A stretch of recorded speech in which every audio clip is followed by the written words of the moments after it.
Hello guys, नमस्ते। करवा चौथ की बहुत बहुत शुभकामनाएं।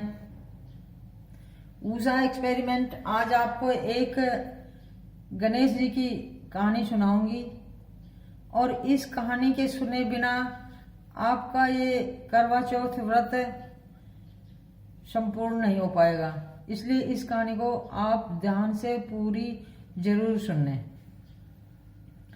एक गांव में एक बुढ़िया और उसकी बहू रहती थी। बुढ़िया अपनी बहू को बासी रोटी देकर जंगल में घास खोदने के लिए भेज दिया करती थी।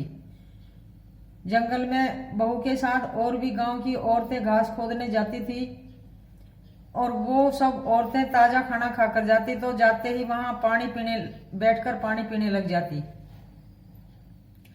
बहू ने उनसे पूछा कि हे बहनों, तुम ऐसा क्या खाकर आती हो जो तुम्हें आते ही प्यास लग जाती है। औरतों ने कहा कि बहन, हम गरम रोटी खाकर आते हैं, इसलिए हमको प्यास लगती है और हम बोतल साथ लेके आते हैं पानी पीने की। बहू ने कहा कि बहनों, गरम खाना कैसा होता है, हमने तो कभी खाया ही नहीं। औरतों ने आश्चर्य से पूछा कि तूने कभी गरम खाना खाया ही नहीं? बोली नहीं, मैं तो मेरी सास मेरे को ठंडी रोटी देती है और मैं वही रोटी खा के आ जाती हूँ घास खोदने के लिए। उस औरत की जो और सहेलियां थी उन्होंने कहा कि तू ऐसा कर, कल जब घास खोदने आए तो तेरी सास का चून चोर के ले आना।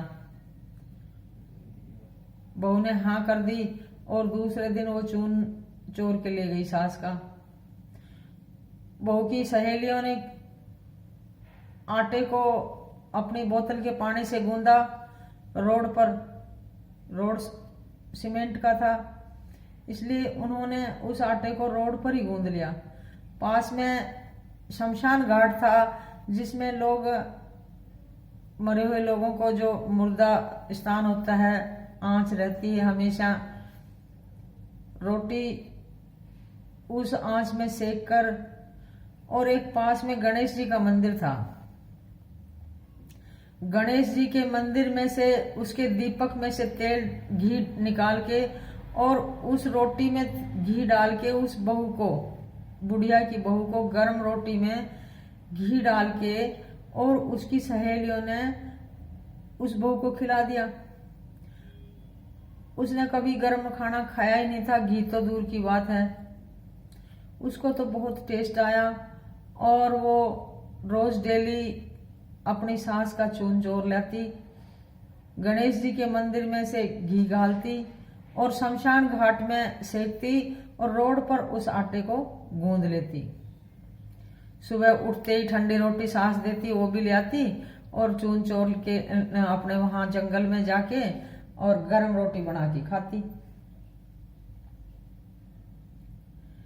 गणेश जी ने देखा कि इसको तो बड़ा चस्का लगा घी गाल कर रोटी खाने का, और ये इस तरह तो मेरी जोत बुझ जाएगी।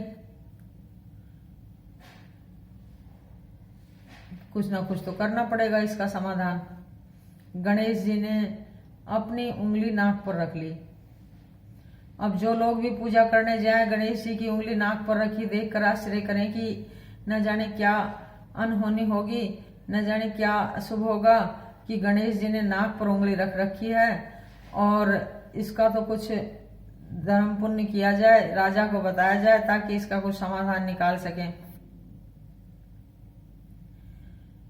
राजा को समाचार दिया गया। राजा ने खूब हवन यज्ञ पूजन करवाए, लेकिन गणेश जी ने नाक पर से उंगली नहीं उठाई। धीरे धीरे बात चलती बुढ़िया तक पहुंची। बुढ़िया ने अपनी बहू को बताया। बहू ने कहा कि हैं, ऐसी बात है, गणेश जी नाक पर उंगली रख ली? बोली हाँ। बोली अगर तेरा राजा मेरे को कोई इनाम दे तो तेरे गणेश जी की नाक पर से उंगली उतरवा दूं? उसकी सास ने सोचा कि क्या बोल रही है, जो राजा इतने सारे प्रयत्न कर रहा है तो ही गणेश जी नाक पर से उंगली नहीं उतार रहा, और ये बहू कैसे उतरवा देगी उसको? बहू ने कहा कि तेरे राजा से समाचार पहुंचवा दे कि मेरे घर से और गणेश जी के मंदिर तक दोनों तरफ पर्दा लगवा दे, मेरे को कोई जाते ना देखे और ना ही मेरे को कोई आता देखे। राजा ने सोचा कि इतने सारे पैसे लगा दिए, इतने सारे धर्म कर्म करवा दिए, तो ये काम भी करके देख लेते हैं। उस राजा ने बहू के घर से गणेश जी के मंदिर तक दोनों तरफ पर्दे लगवा दिए। अब बहू घर से चलती है, एक हाथ में डंडा लेती है छोटा सा, और गणेश जी के मंदिर में जाकर गणेश जी से कहती है, जिस तरह से, क्योंकि वो भोली थी, भाव के पीछे भगवान होता है, तो गणेश जी से जैसे एक आदमी को कहते हैं, एक इंसान को कहते हैं, उसी तरह से जाकर बोले है रे गणेशिया,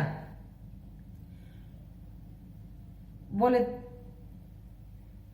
सासू को चून चोरो, रोड पर गूंदो, मुसाना में सेक्यो, और 13 दीपक में से थोड़ा सो घी गाल कर खा लियो, तो वो कम ने तो नाक पर उंगली रख ली। बोले बोल, उंगली उठावा सा कि मारो तेरे एक डंडो। गणेश जी सोचो कि दुनिया तेरी जोत बत्ती करती है, तेरा आदर सम्मान करती है, अगर यह तेरा मार्गी तो तू खंडित हो जाओ, जो तेरी पूजा होती है वो भी नहीं होगी। गणेश जी ने अलग देसी अपने नाक पर से उंगली हटा ली। बहू अपने घर आकर अपनी सास ने बोली कि जा, बोले देख तेरा राजा ने कह दे गणेश जी नाक पर से उंगली हटा ली।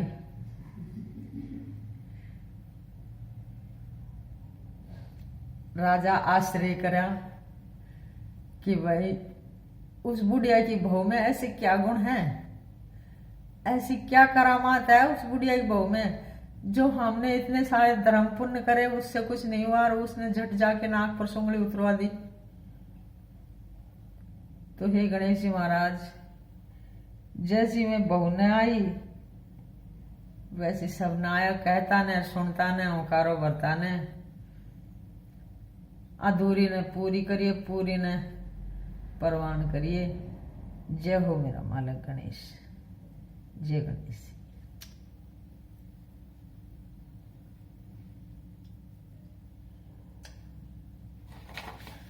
और ये कहानी आपको कहीं भी बुक्स में नहीं मिलेगी, ये कहानी हकीकत में है।